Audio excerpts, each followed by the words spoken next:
Welcome, everybody. Welcome back to Mav Sports Take, episode 31. We're your weekly podcast for sports, business, and a whole lot more. Here we are to tackle the business of all news that you hear about in the sports world. Tonight, we have Ricky Collins Jr., who's a former CFL wide receiver who chose to retire in his prime. We're going to talk to him about that decision and why athletes like him make that decision ultimately. I know David has a personal relationship with him up from the CFL. After, we're also going to take a look into the draft process for Mr. David Moore, who is an offensive guard out of Grambling State University, who was down at the Senior Bowl in Mobile. We're going to discuss his path, obviously with the COVID pandemic running wild, the cancellation of the season. Obviously, he made the decision. He didn't want to play in the spring. He was ready for the NFL.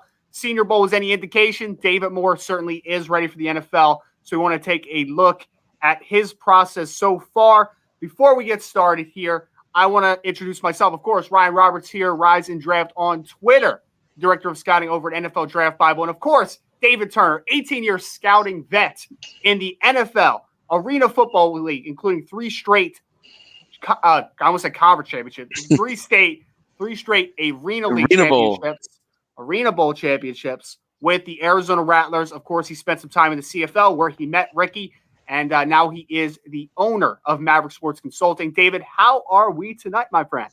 Doing great. It's another wonderful winter spring day here in Arizona. I think we reached 82 degrees and and we're in shorts and T-shirts already. I'm kind of worried about the summer now. Right. Well, it's like 60-something today in New Jersey, David. It's a good day to be alive, man. It's a very Oh, my goodness. Out here yesterday and today were so warm. I'm like, oh, no, the hundreds are on the way. Hundreds on the way. Could not be me. I don't know who ever could live in that type of climate, but David Turner can apparently. Of course, Maverick Sports Consulting is proud to be partner with the Hub Football Elite Camp. The Hub is the leading football free agent camp that is invite only. The selection process packs the field with 60 to 70 elite players from around the country to work out in front of NFL, CFL, and XFL teams, all the professional leagues that you could think of this coming weekend. They will be hosting 8 NFL and 2 CFL teams at their event. If you're a football player looking for an opportunity and think that you would make the cut, register at Hub Football Camp today. So, David, our typical format here, of course, we are live on Twitter, Twitch, and YouTube. Thanking everybody that is live with us right now on any of these platforms. Taking live questions all night. We have some that I got from the Twitterverse earlier today that we're going to dive into in between our 2 great interviews for tonight. So we're going to knock out as many questions as possible. But as always, if you're out there and want to throw out a question to myself or David Turner, who has been there and done that in basically every professional league that you could think of football-wise, been in multiple positions, front office exec, he's done a little bit of everything. If you want his expertise and his insight into the game of football or just sports in general, business in general, throw out a question. Appreciate Keon being in the chat. The G, of course, he's talking about Grambling State, which he was an alum of as well. So I know he is looking forward to 9:15 Eastern time when we have Mr. David Moore popping on here. Keon, appreciate you being in the chat with us. And I know that we are going to answer as many questions as possible, David. So I want to get started here before we welcome Ricky Collins on. Shout out to everybody in the chat that threw in a question. We got a lot of questions tonight. I don't think we're going to get to everyone. I actually want to start it off, David. I didn't even talk to you before the show started. Okay? Oh, here we go. I didn't even talk to you because last week we actually had a question that Addison Wilmon asked me on Twitter, and I forgot to ask it. So wanted to roll it over to this week. He actually asked a non-football question, which is very welcome on this show. He asked, your favorite beverage, David. Favorite beverage. He said it could be alcoholic or non-alcoholic. Your favorite beverage. You got something for me, man? I got several already. I got several. So, okay. So if I'm just drinking like every day, it's gonna be these. It's gonna be, I don't know why, but it's alkaline water from Costco. It's like Kirkland brand, but I love it. I drink like 5 of these a day. Okay. Fancy. So I know, right? And then, but if you're talking like soda, straight Coke, baby. Coke is the nectar of the gods. Just give me a Coke and leave me alone. I'm like happy as heck. You go and talk about, straight, you start getting into the liquor. I mean, Jameson. You're going to pour me something right now. I'm all about Jameson's, Castmates, and I like the stout version of it. It's delicious. It's just wonderful to sip on. We go into beer on a hot day. Usually here in Arizona, you're gonna find me sipping on a Miller Lite. But if it's a little colder day, or I'm like trying to get a little fancy. Deschutes has a great Black Butte Porter. It's awesome. It's a full beer. It's a dark beer. It's a stout. But it's really a delicious back flavor to it. So, those, and then if I'm drinking wine, I'm not going to pour me red wine or white wine. I'm going to be a red guy all day. Lately, I've been listening to the Cabernets and Syrahs and stuff like that. Especially, I get a nice Argentina Malbec. I'm all over it. Well, all right. So you just now said that I sound like an alcoholic. Oh, right. You just went through everything there. Let's go. All right. I'm gonna go through the list kind of like you did for a second. All right. Me and the wife actually went out to a vineyard on Saturday, David. We had like a little date day, right? Dropped the little one off at the in-laws' house, right? Went out to a vineyard. I'm kind of a sissy when it comes with wine, though. I'm going to be very honest with you. So I like my fruit wines. So we got all different types of flavors. The Moscato, because I am not like a dry wine drinker. I know this is going to sound really not manly, but it's okay. I'm not a manly wine drinker. No, you're not manly. You could just stop there. Yes, exactly. Stop right there. Hey, own it. Just own it. I am owning it. Own it. If I'm drinking something a little harder, beer, I can do any type of beer, honestly. Like I'm not picky when it comes to beer. Whiskey, I'm a big whiskey guy. I shoot some whiskey. That sounds good to me. That's what did you say? I'm actually a Pepsi guy. I'm not a Coke guy. Pepsi over Coke. That's the take. No, I'll throw that there. Yes. You're just old set in your way. Pepsi's the taste of the new generation, I was told at one point. So we'll go there. And then my absolute favorite drink that I love, David. I love the Arnold Palmer, man. Half iced tea, half lemonade. That's my thing all day, every day. Yeah. Got Jack Despo in the chat. Wait, I know that guy from the kids show. Oh, yeah, the kids show. Shout out to the kids show. Yeah, the Profits. Hey, guys. Yeah, I was on there earlier. The kids show. Check out the Prospect Profit podcast if you haven't. It's fun time. David goes on there. What's it? Team Building Tuesdays, right? Team Building Tuesdays. Today we did the Carolina Panthers. We went through free agency and then how that's going to affect their draft. Yeah. Yeah. Now that we have you all warmed up with our bad beverage takes, what is repping New Jersey. Absolutely, man. Always repping New Jersey. Also repping, shout out to Dan Cassidy if he's in the chat. I don't know if he's here yet, but I got the Eastern Sports Group shirt, Eastern Sports Group here. That it is his agency that he represents some players. So shout out to Dan if he's out there. I don't know if he is. Now that we have you all warmed up with our bad beverage takes, want to welcome in someone that David is very familiar with. Got Mr. Ricky Collins Jr. popping on. Ricky is a former Canadian football wide receiver, played college football at Kilgore Junior College, Midwestern State University, and Texas A&M University Commerce. He was a member of the Green Bay Packers of the National Football League, as well as the Winnipeg Blue Bombers, Saskatchewan Roughriders, Hamilton Tiger Cats, and the BC Lions of the Canadian Football League. I looked into Ricky's little bit of his backstory and his statistics. Final year up there in the CFL, over 1,100 yards on 78 receptions, had a fantastic season where David, of course, got to know him in his dealings up north. Ricky, appreciate you, man, coming on with us today. How are you doing, my friend? I'm doing good, man. How y'all doing? I'm doing great now that I see you, Beba. How are you, man? Man, I'm doing good, man. Just got off from work not too long ago from the gym, so everything's good. That's man, awesome you down in Texas? How's that weather though? Is it warmed up now? Yeah, it warmed up a lot. I think it's like 60-something degrees right now. Okay, you'll catch us. We're at 82 today, so you'll get there. Yeah. Got that dry heat out in Arizona. Heck yeah, baby. It's all good.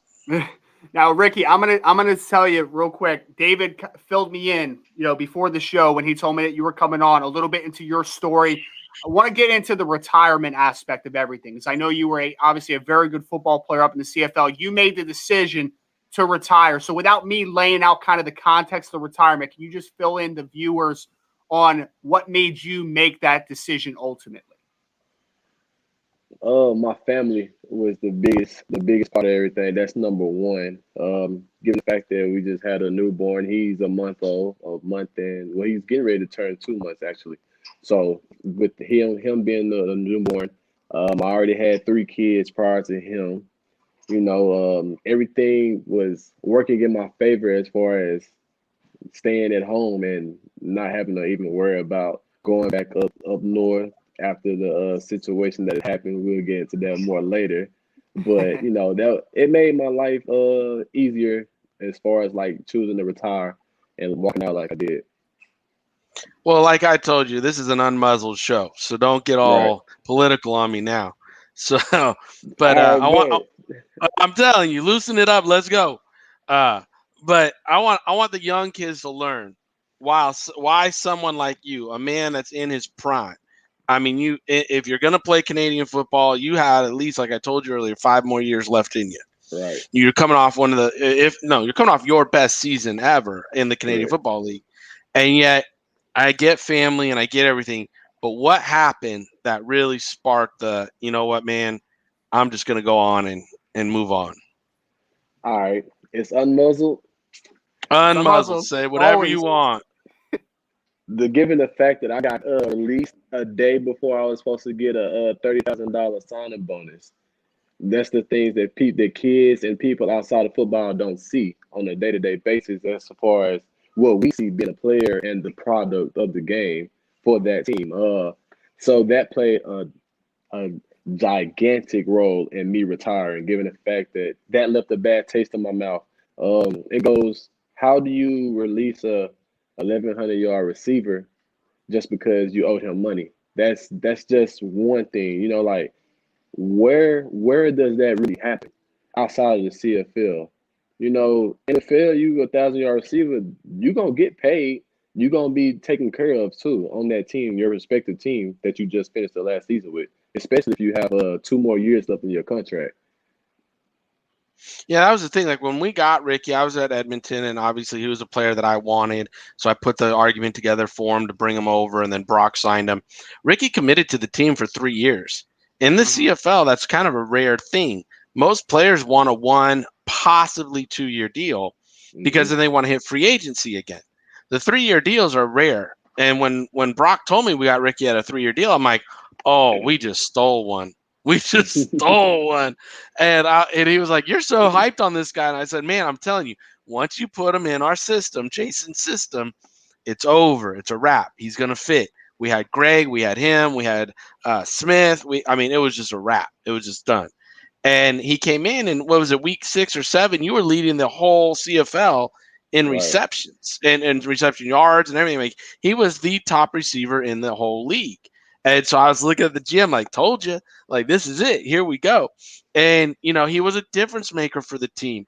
And now, like what like Ricky just said, here we go into the 3rd year of his contract, and he's owed a roster bonus, I think, or was signing bonus, payout. And this is the business of football that people don't understand, even sports.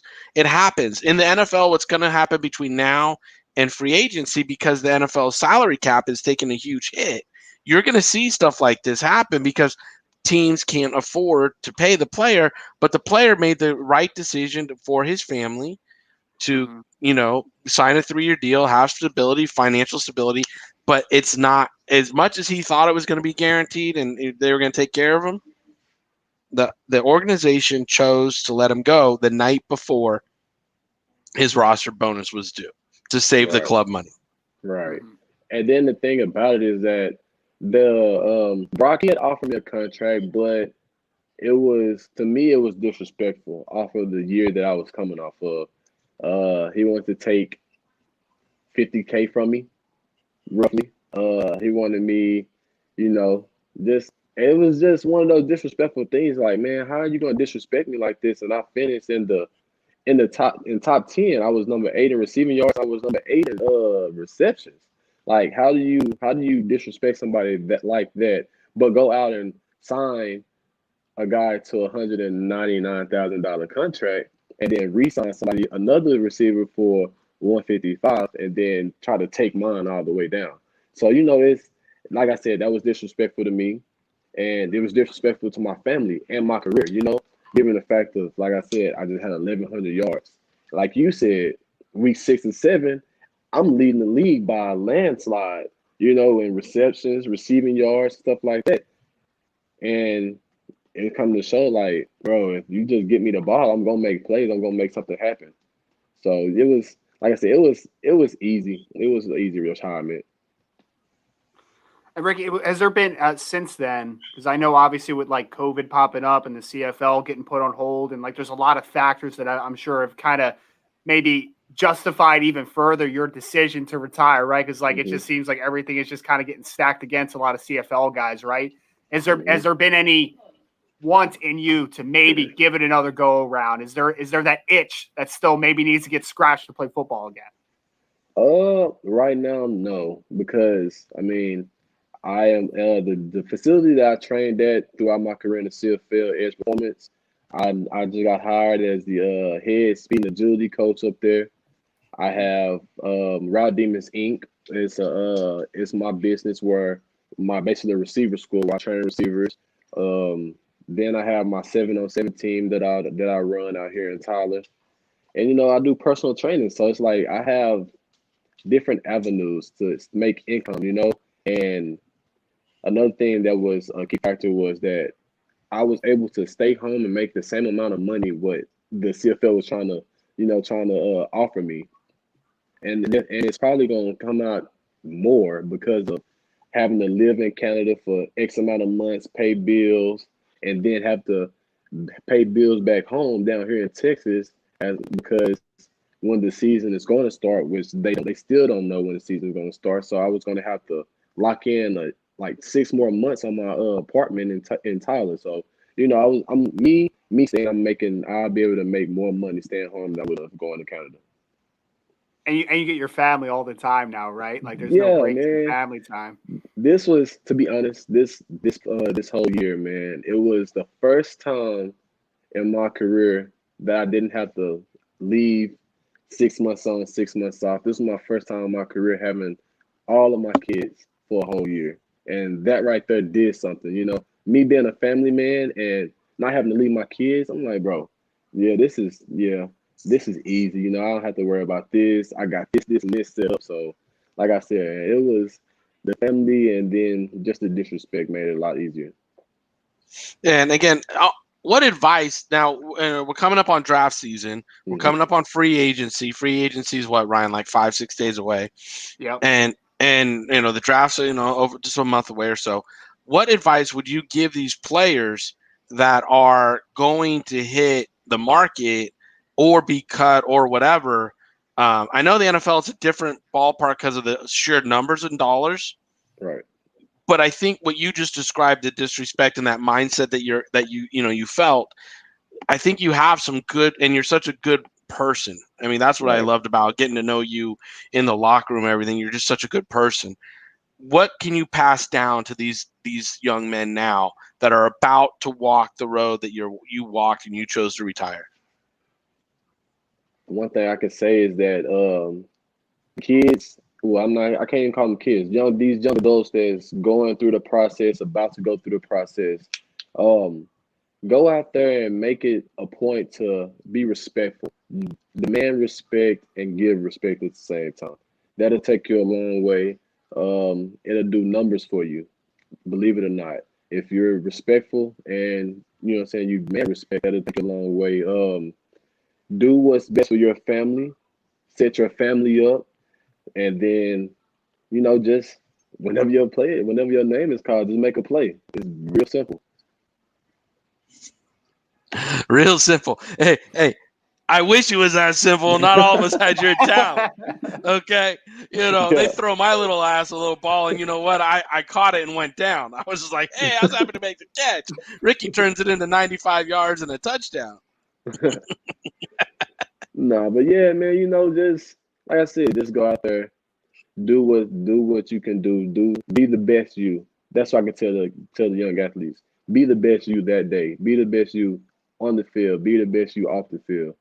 You're the person that you are off the field outweighs what you are on the field, believe it or not. And that's what a lot of people don't understand. If you're an asshole off the field, then what are they going to do? Are they going to take care of you, or are they going to find ways to get you out of there?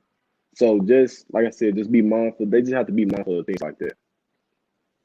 Yeah, and now who's a mentor as you were coming up? Because you had a road where you went to a few colleges. You know, your road wasn't like a clean path, right? So Right. you've had your adversity through it, and even when you hit the CFL, you weren't like an instant all-star. I mean, when you got to Edmonton, you know, boom, you just cultivate. So what's some advice that you carry with you each and every day from an individual, a teacher, a mentor, maybe even your wife? Like, what's something that you carry with you to help you through the adversity and things that you might always, lean back on as you've gone through it? My mentor when I got to the CFL was Shamar Chambers and Rob Bag.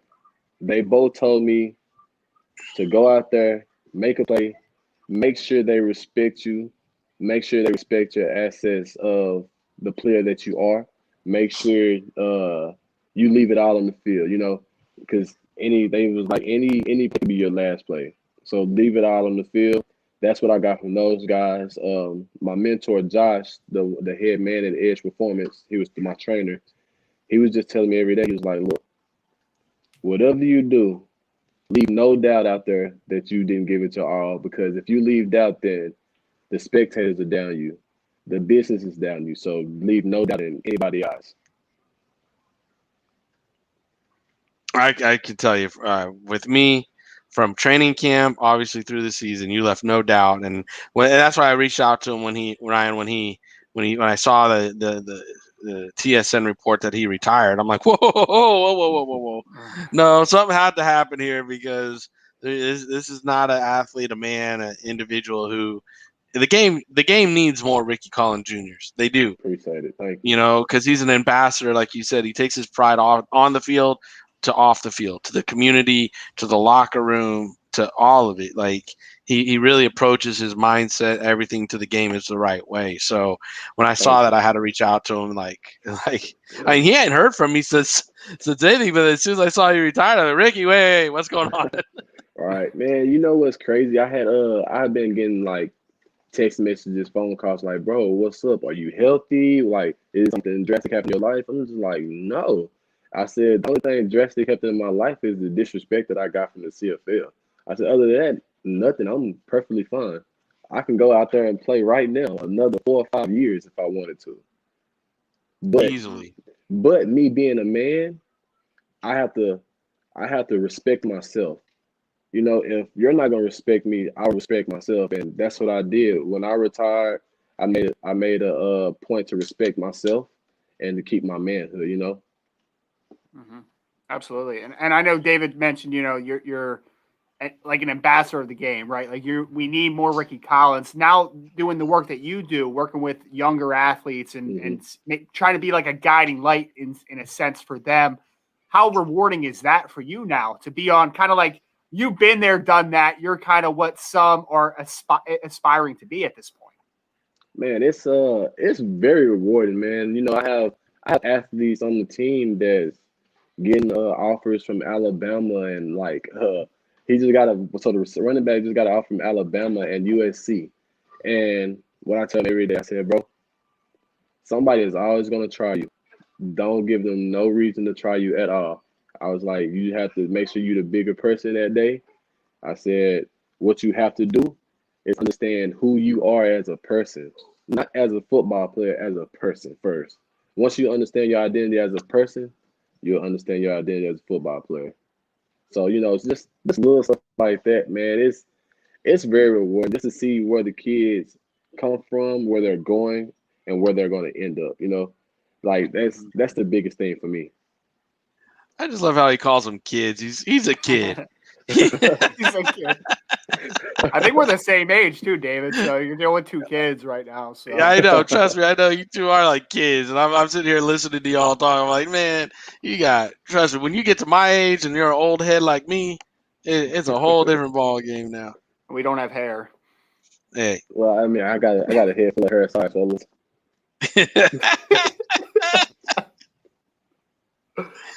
Oh my goodness! Now if the people down there want tell everyone where you're training, what you're doing. I know you mentioned a little bit, but here's a little 30-second commercial time for you, and tell people how to get a hold of you for your personal training, your 7-on-7 team, all that stuff. Take advantage of this time.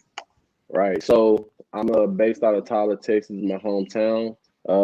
Based out of Edge Performance in Tyler, Texas, where I do personal training, class training, group sessions.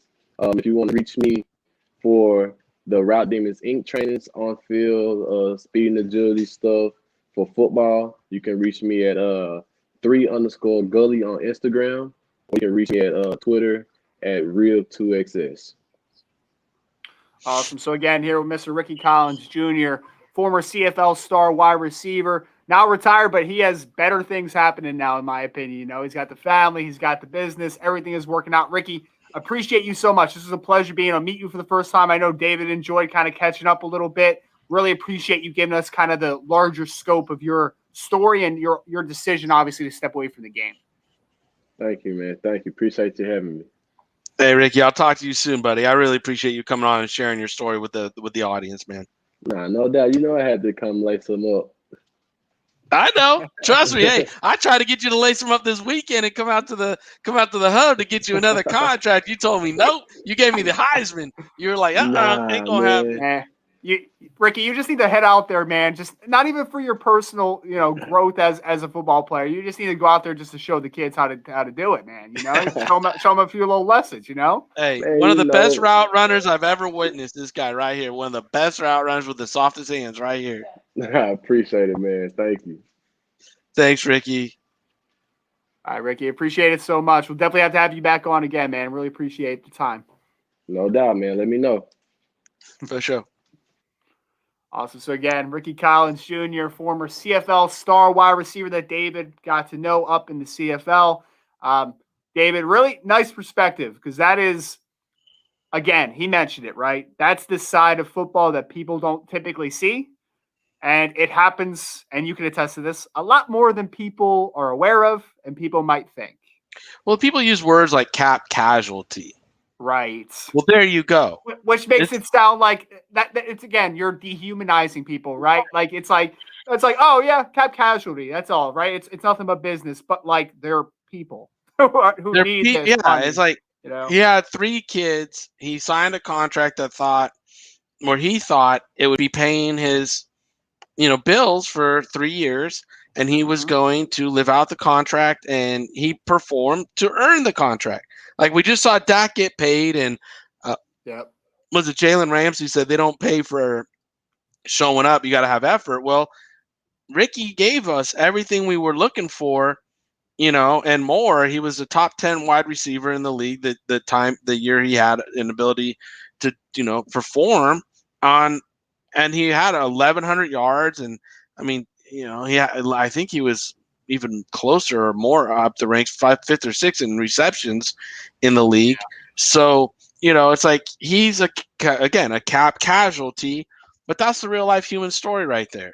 And he recognizes it. I recognize it. He has 4 or 5 more years if he wanted to play, but he's like, you know what? I got to move on for my family. Now, if it was the NFL calling him to come play, guarantee he'd pick up the phone, because that's a different level of money, and it's a different level of going and doing it. And I'll be honest with you, like if Ricky was somebody I found earlier in my career, I could have helped him get back. He got injured in a mini camp or something at the Green Bay Packers, so then they shook him early, and he didn't get another opportunity. But I mean, when I watched him run routes, soft hands, I mean, he's a guy that could have been a third receiver, been a special teams guy in the NFL for sure. And he could have had probably a nice little 4, 5, 6 year career there and made some decent money. Yeah. And obviously it's the unfortunate part of sports, but I give him all the credit in the world, right? Especially now that, I have my first daughter, kind of just seeing a glimpse of that, man. Like I want to be around her, like I don't want to be anywhere else. So definitely get that perspective. And obviously the disrespect of that situation that he went through, the timing of everything, I can't blame him for feeling the way that he did, right? So no, I mean this is a situation where you saw other receivers getting signed. The club offers you a deal and then the night before you're owed like $30,000, which again, I'm sure the wife and him have budgeted into their into their budget. Sure. He get let go, and it's just like, man, but again, I just want to humanize the process that we're about to see. And we started seeing a little bit today on tag day. Some people were getting let go the last couple of days, and over the next 10 days going into free agency for the NFL, we're going to see a lot of players get released because the salary cap was well over 200,000 last year.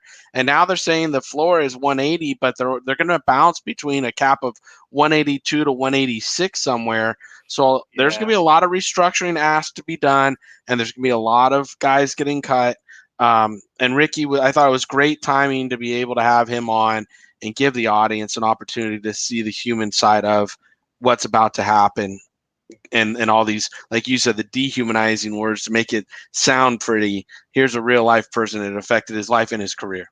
Yeah, no, that's a great point. Because I mean, I was just talking about this with a couple guys the other day, right? Like it's like you mentioned, the decrease of the salary cap. I mean, at worst, right? I mean, at best, it's going to be decreased by like 14 to 15 million from what I'm hearing, depending upon.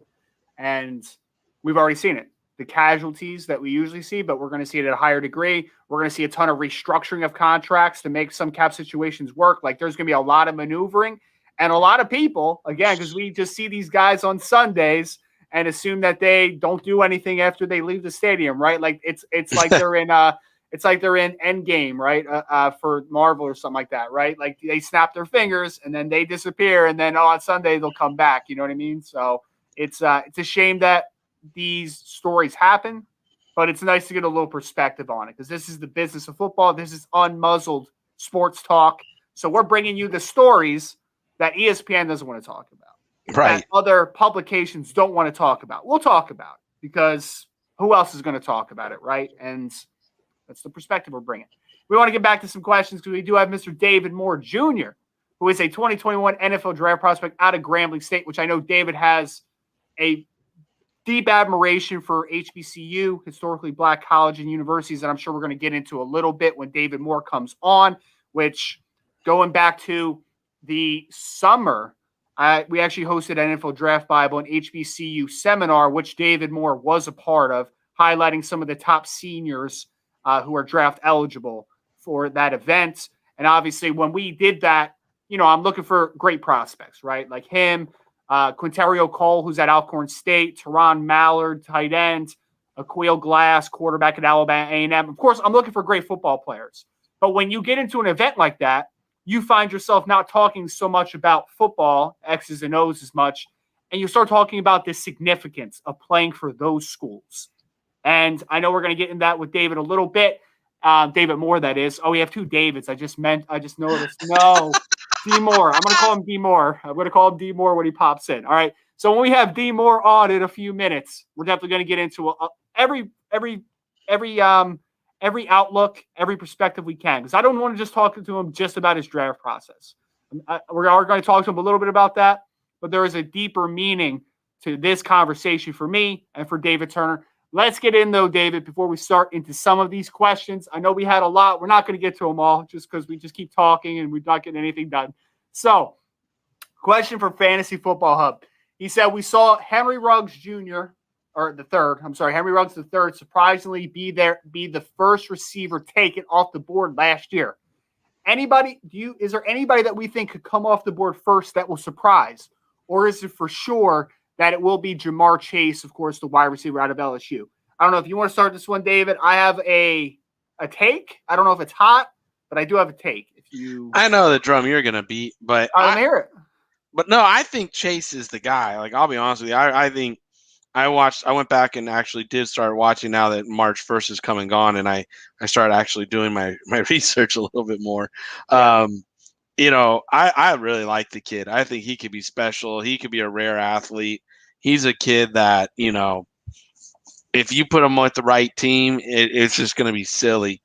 So, you know, I think in our mock drafts so that I've done so far, you know, I see him going like 6 or 7 that high in the top 10.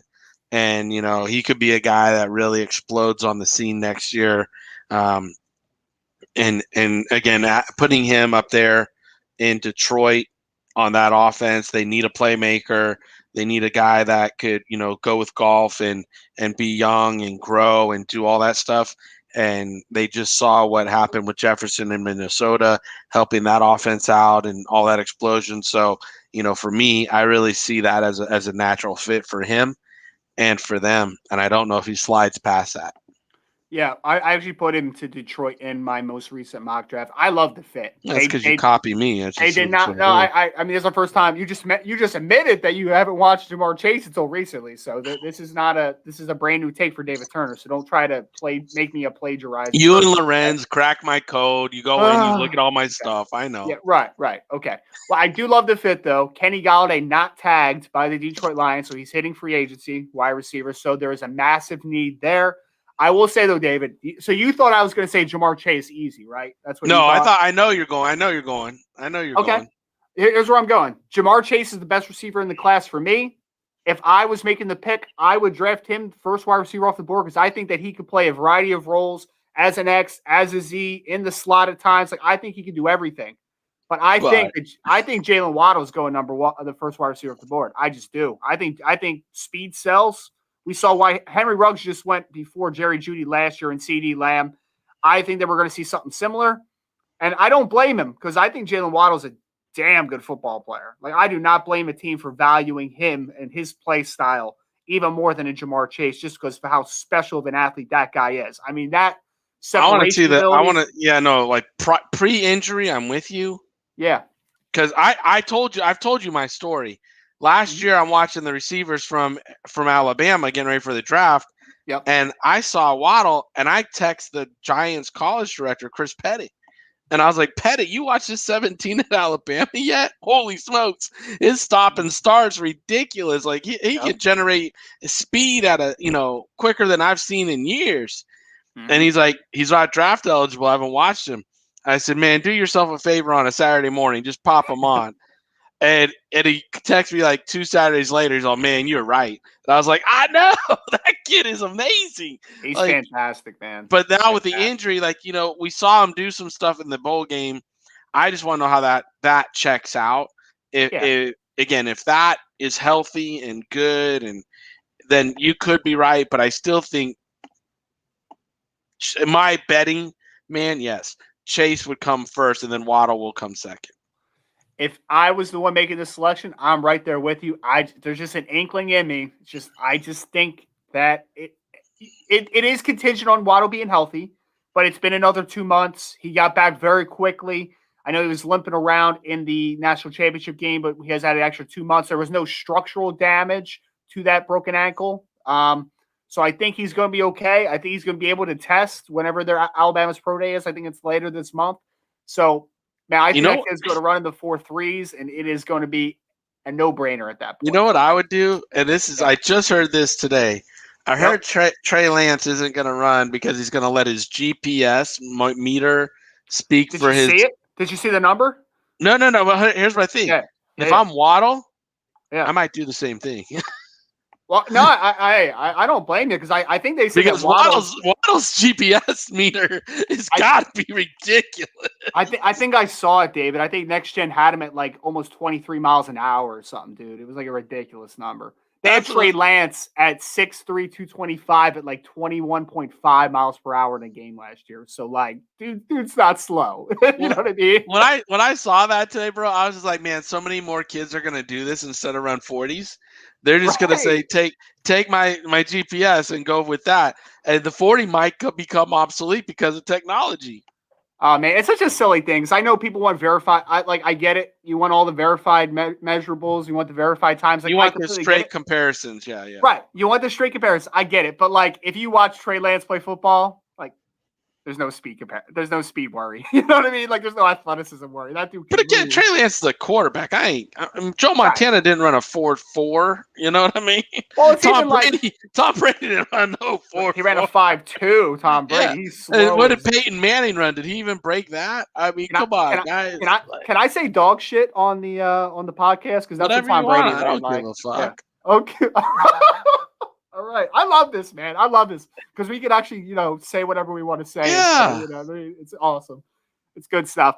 We actually do our next guest in, David. Looks like we're not going to get to as many questions as possible tonight because that's just what happens. So I don't want to keep our next guest waiting. Yeah. Because he is fantastic football player who is now joining the set now. I got Mr. David Moore Jr. out of Grambling State University. So for the people listening, right, my first time talking to David, again, NFL Draft Bible held an HBCU seminar in the summer, and David was a part of that. At that point, we were expecting there to still be football this year for David, potentially at Grambling State.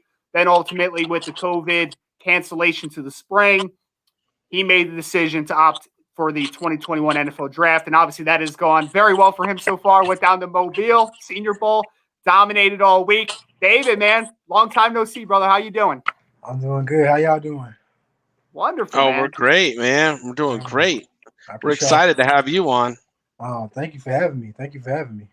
Oh, man, we Dave, I can't tell you enough, man. We really appreciate it so much because I know this is a very busy time for you. Yeah. Getting ready for the pro day. It's been, I'm sure, a whirlwind since the Senior Bowl, just with meeting with teams, continue your workout regimen. Let's start there, man, because I know I kind of highlighted a little bit, right, that we spoke in the summer. At that point, the world was a little different. It was still uncertainty, obviously. But speak to the viewers real quick just about where it's gone since the summer when we last spoke and how you are now where you are, the process and kind of making the decision to eventually opt for the 2021 NFL Draft. Okay. For me, when COVID first happened, I went back home because I was working at Lowe's in the summer just to, make some change, the meal prep and things of that nature because, Grambling, we didn't have those type of facilities like the bigger schools when it came to, just trying to keep your body a certain way. So once I actually went home after my birthday. So I went home, before my birthday so I could surprise my mom because I know how big she is. She wanted to see me. So I surprised her for my birthday. I continued to train back home. I went to the gym, did some training camp work at with the boxing gym. So they was in training camp, so it was some tough work. So, that's probably the best cardio you can have is boxing. So I did some boxing, some aerobics, all type of things just to stay in shape. Then it came close towards the season. And, I had to make a decision. It was coming up fast. I really wanted to play my senior year, because you only get your senior year one time. So just to go out there with my brothers and things of that nature and go to war with them, that would have been what I wanted. But, I had to do what was best for me at the end of the day. So with that being said, I sat down with my coaches, sat down with my family, and I told them, what I wanted to do. And I just went from there. I had left home around, I want to say mid-October, November. And I came down to Houston and I just started training right away after that. And I just really just been training all the way up to the Senior Bowl, just waiting for that moment. And then the Senior Bowl came. It came fast. It came very fast. So I was waiting for that moment. Didn't want to let the lights, take over, become nervous all throughout.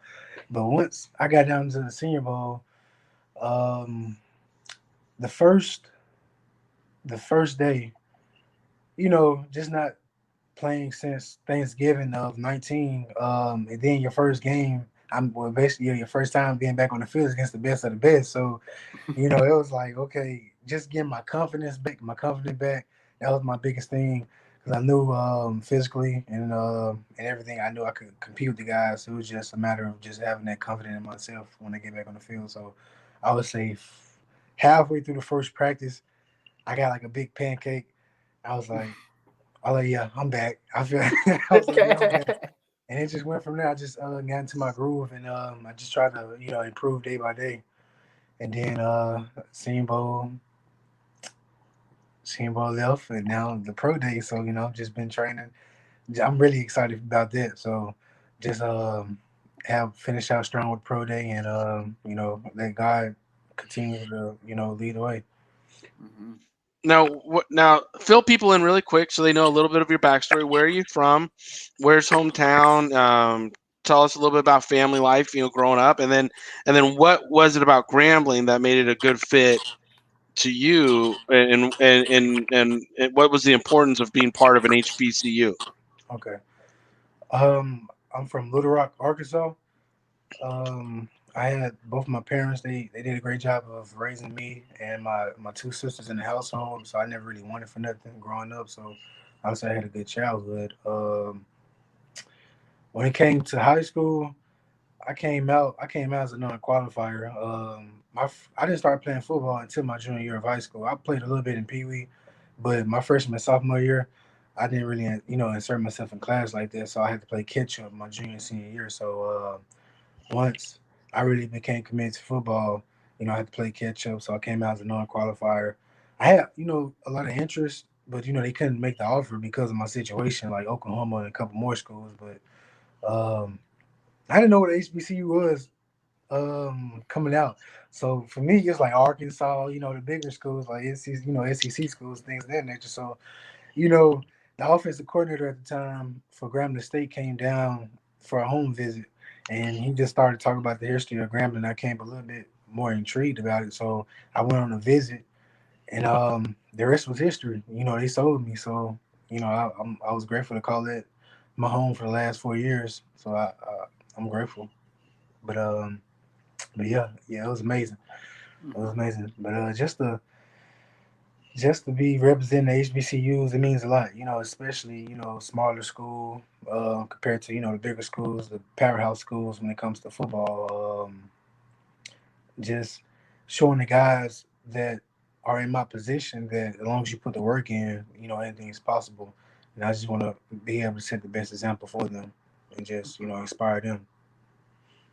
And David, I know we're in a section of HBCU history, right? Because it's obviously historic, right? At the significance of these schools, but now we have kind of a media rise in the coverage now with a guy like Deion Sanders now coaching Jackson State and maybe bringing the HBCU programs more to the forefront. What is it like for you to see maybe a little bit of that evolution and the media coverage being kind of amplified a little bit and getting the more exposure that they deserve? It's it's exciting. It's phenomenal. Just to have a legend like Dion to take that chance of coming to the HBCU and just bringing the spotlight here. So it's amazing. I saw them. They played Grambling. They played Grambling the other day, and I was hurt. I was hurt.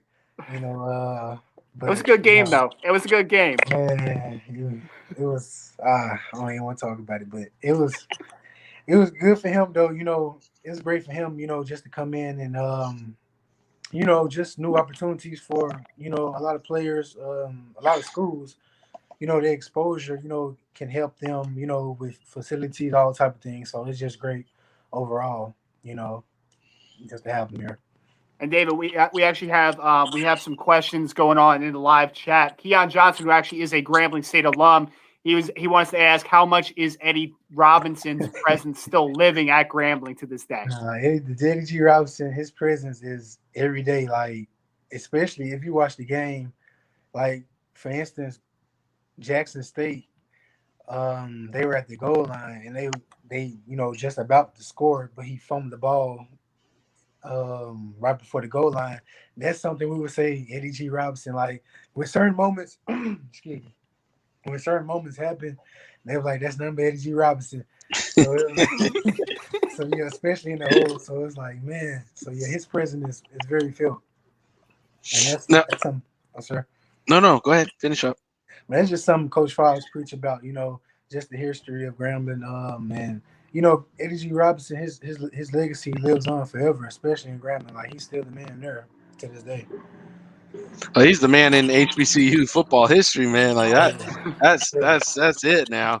But where now you talk about training down in Houston, and then your pro day. When is your pro day, and what facility are you training? Which coach are you working with?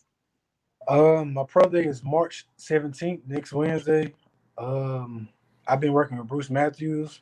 Trying to improve my technique and certain and more things. So Now, is that a Grambling State Pro Day, or is that? Yeah, I'm sorry. It's at Grambling State. Okay. Yes, sir. And David, I wanted to ask a little bit about the Senior Bowl experience, because you talked about it a little bit, right? You got your feet wet a little bit in that first practice, and then you were confident the rest of the week. I know the field was maybe a little different than a typical Senior Bowl week, just with the COVID protocols and the availability to talk maybe a little more intimately with some NFL teams and all that sort. For you, just the experience overall being down in Mobile. And you had something crazy, because I was expecting Big David Moore to be playing guard all week, but I see a 350-pound man snapping the football. That just experience in general, man. What was that like? Overall, the experience down at the Senior Bowl, it was amazing. I had to soak it all in. You know, I didn't want to get overwhelmed by it and everything. So I just, once I got down, I was the first one down out of all the guys. So I got down. I got to I got in my room. I had called my parents, just let them know I arrived and things of that nature. And they were just, happy. And, for me, just knowing my family is very proud of me and how far I've came, just not even being in the NFL yet, if God blessed me to get there, just to, be in this position, they in my back, they my backbone. So called them. But overall, I would say I'm just summing up like this. It was a lot of tension, among the guys, because they don't know what their future is going to be like. So for me, I just went in carefree, just having fun. I just wanted to have fun. So I was the big goofy guy with everybody, just having fun on the piano here and there. Like, it's a clip out there. I was on the piano just having fun and stuff like this. So I was just trying to be, just the spirit in the room that uplift everybody. So that pretty much sums up overall how it was with Senior Bowl. But when it came to playing, yeah, they threw me in the water, so I had to swim. So they put me at center. I actually loved it. I'm not gonna lie. Just snapping the ball, and finding some work. Just finding somebody to seek and destroy. So that was pretty cool. I felt natural there too. So little center, little guard, whatever you need. I can play it. Yes, sir. Well, it sounds like you're a three-hole guy, so you can play left, right, guard, and center. And you're 350 pounds. I think you came in just a hair under 6'2". Yes, but your arms were what, 32 even or something like that? Yeah, like I want to say 33 and a half. Oh, 33 and a half. That's good length, man. It's good length, great size, great positioning. I know the first day I threw my notes out for all the offensive linemen on the first day, because I know you guys hadn't been in pads for a while, and even the guys that had been, it's been a month or so. So it was like, let them. But the second day, y'all took it to them. Like, those D linemen got an education the second day, because it was like, okay, first day we all let you have it. Now the second day you're getting out the club. Yes, sir. Yeah. No ID. You have no ID. Can't get in. I love it. David, I did want to ask you, because we mentioned Eddie Robinson, right, a historical figure. We had another, David Turner. I don't know if you saw this, but this was a really fun moment. The person that reached out to David Moore, to give him his Senior Bowl invite was Mr. Doug Williams, who broke the news to him that he was invited. What was that like, David? Just thinking about that because we're talking about another historical figure like Doug Williams. For him to be the one to deliver that news to you had to be a special moment. Yeah, man, that was crazy. My agents, they had called me up. I want to say they called me up for some more gear, either some more gear or via Skype Zoom meeting with somebody or a team of that nature. So I came up. They had a computer set up, so I went to the computer.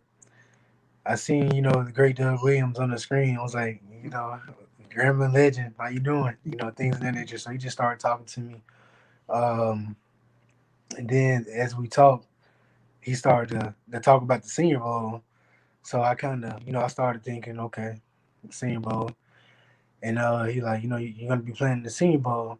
I was like, yeah, I hear you. But, I'm not, I'm just thinking he's talking right now. So then the hat came out and the invitation, my agent had brought it out.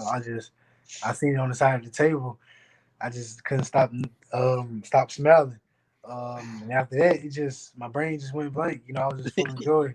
I was just full of joy after that moment. So everything I did, I just barely can remember. Mm-hmm. Now, what agent did you wind up deciding to go with, and who's representing you through this process? Select Sports Group. Graylin Crane, that's my agent, and Jeff. I want to say Jeff Nagney. Yeah. So yeah, they do a great job of make sure I'm good. Yep, I know them well. Awesome.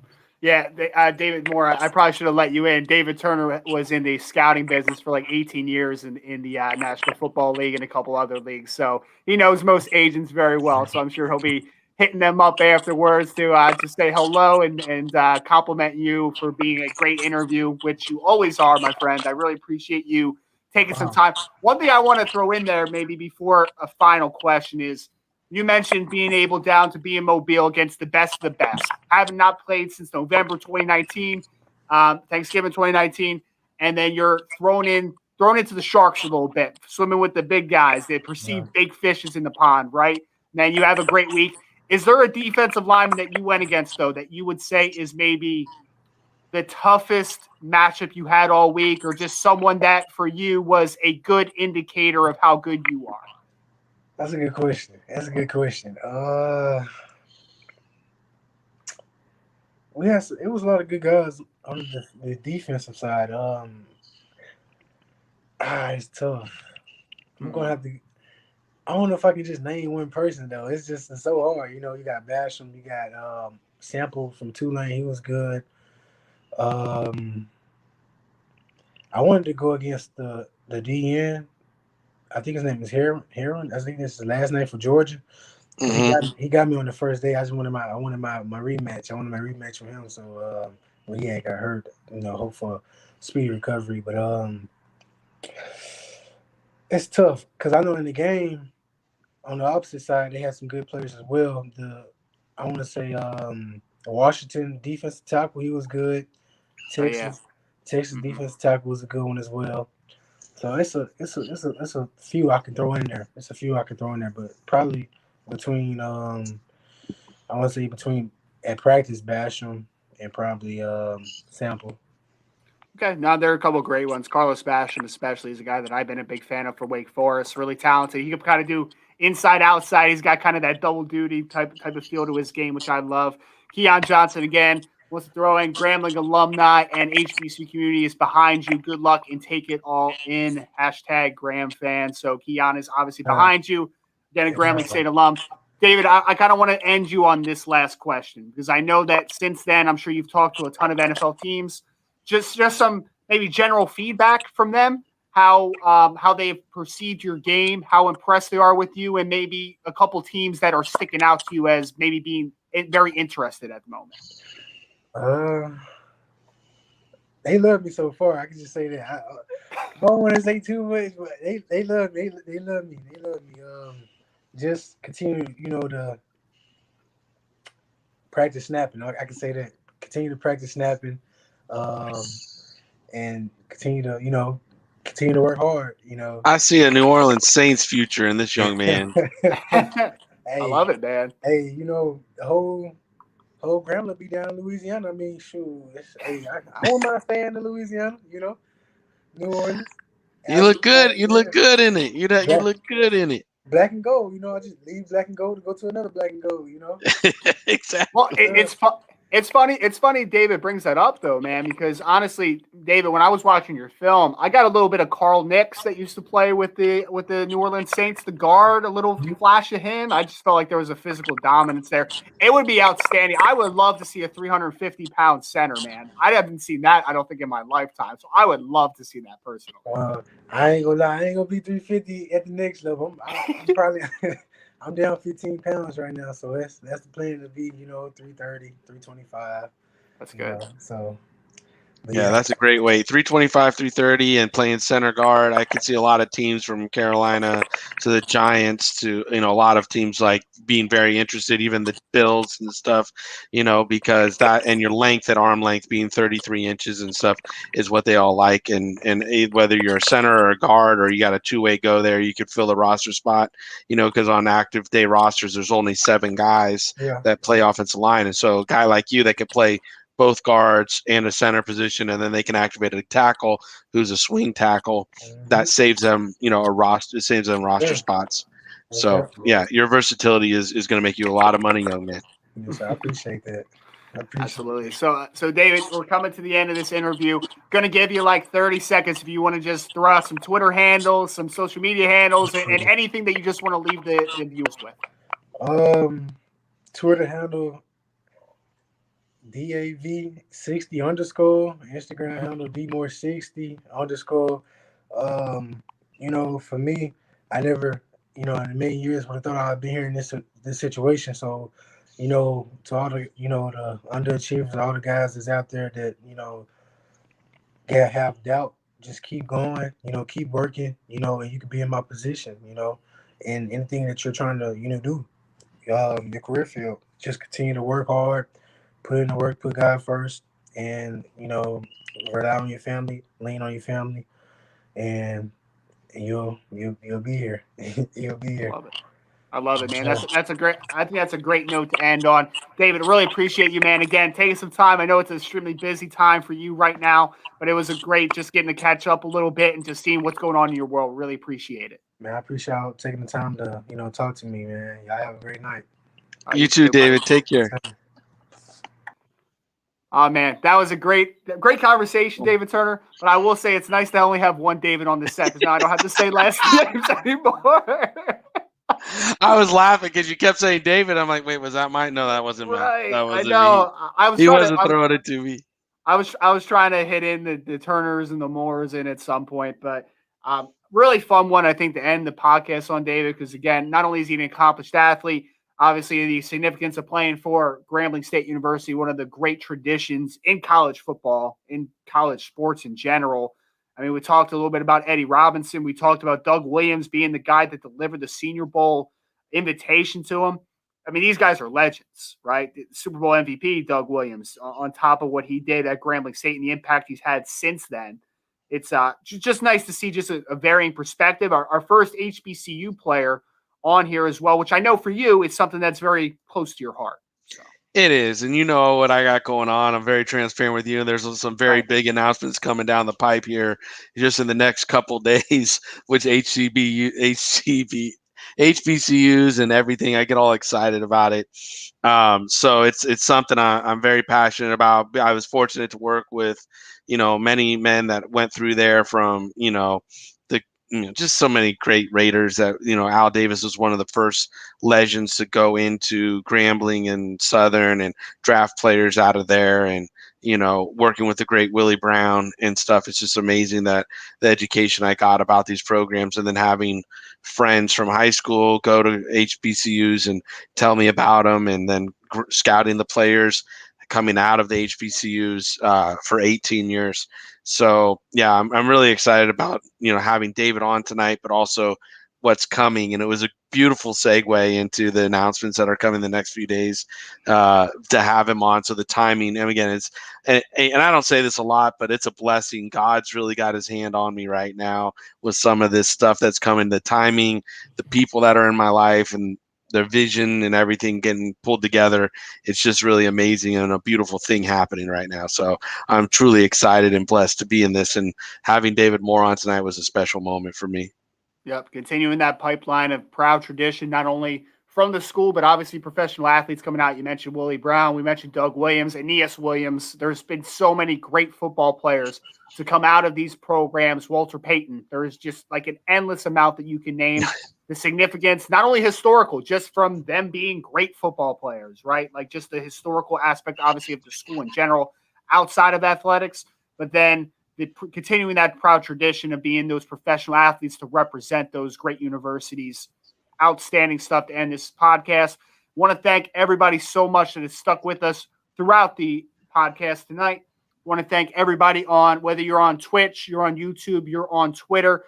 We are here every Tuesday nights, 8:30 Eastern time. You can find our podcast on every platform that you find a podcast. We would appreciate if you want to give us a like, share it, review it.